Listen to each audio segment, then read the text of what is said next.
Տիկին Խամոյան այսօր հանրահավաք է կազմակերպվում ի պաշտպանություն քաղբանտարկյալների, ինչ կասեք ընդհանրապես նրանց մասին եւ այս վերջի շրջանում էլ հանրության մեջ տարբեր կարծիքներ է ձևավորվում, որ կարծես թե սովորական է դարձել անընդհատ քաղբանտարկյալների թիվը ավելանալը, շատերը նաեւ անիմաստ են համարում պայքարը եւ շատերն չեն ուզում պարզապես պայքարել այս ապօրինությունների դեմ։ Դուք ինչ կարծիք ունեք, ինչ կասեք այս մասին։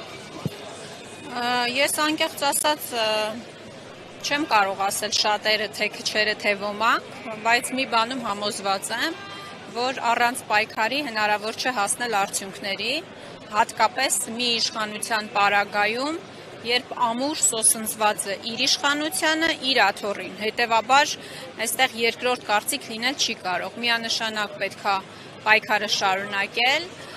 որովհետև Նիկոլ Փաշինյանը ակնհայտորեն ցույց է տալիս, որ որևէ բանի առջև կանգ չի առել եւ չի առնելու իր իշխանության պահպանության եւ այն օրակարգի սպասարկման համար, որի համար ակնհայտորեն ունի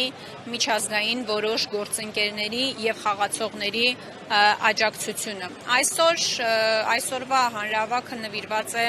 Սամվել Կարապետյանին, սրբազաններին ի պաշտպանություն հայ եկեղեցու եւ բոլոր այն ապօրինությունների դեմ է, որ այսօր իրականացնում է այս իշխանությունները։ Դուք ձեր խոսքի սկզբում արդարացիորեն նկատեցիք, որ մարդիկ չեն հասցնում հետևել ձերբակալությունների ընթացքին, առավոտյան կարող են ձերբակալել փաստաբանի, կեսօրին կարող են ձերբակալել սրբազանի, երեկոյան կարող են ձերբակալել Նիկոլ Փաշինյանի ուղղությամբ որևէ իր նետած շարքային քաղաքացու։ Այո, համաձայն եմ ձեզ հետ, որ իրադարձությունների ընթացքին հետևելը մեր շարքային քաղաքացիների համար փոքր-ինչ բարդ է, բայց մենք չպետք է դադարենք բոլոր այս դեպքերի մասին ահազանգել, բարձրաձայնել, լուսաբանել, իրազեկել հանրությանը, որովհետև գիտեք, ես երբեմն նաև տեսնում եմ դժգոհություններ, որ դե բավական է խոսակ, բավական է գրառումներ անեք, բավական է հարցազրույցներ տակ, չգիտեմ, ընդհանուր մինչև բավական է ազգային ժողովի ամբիոնից ելույթներ ունենաք, բայց ես կարծում եմ, որ պայքարի կարևոր մասնիկներից մեկն է իրազեկման աշխատանքը ըստ էության։ Դու չպետք է դադարես խոսել դրանց մասին, համարելով, որ դե գուցե բոլորը գիտեն դրա մասին, գուցե բոլորը սոցիալական ցանցեր ունեն կամ հետևում են լրահոսին։ Շատ կարևոր է ահազանգը, շատ կարևոր է նաև հանրային կարծիք ձևավորելը, իսկ այս իշխանությունները որոշ դեպքերում, չեմ ասում բոլոր դեպքերում, բայց ակնհայտ է, որ ինչ-ինչ հետևություններ անում են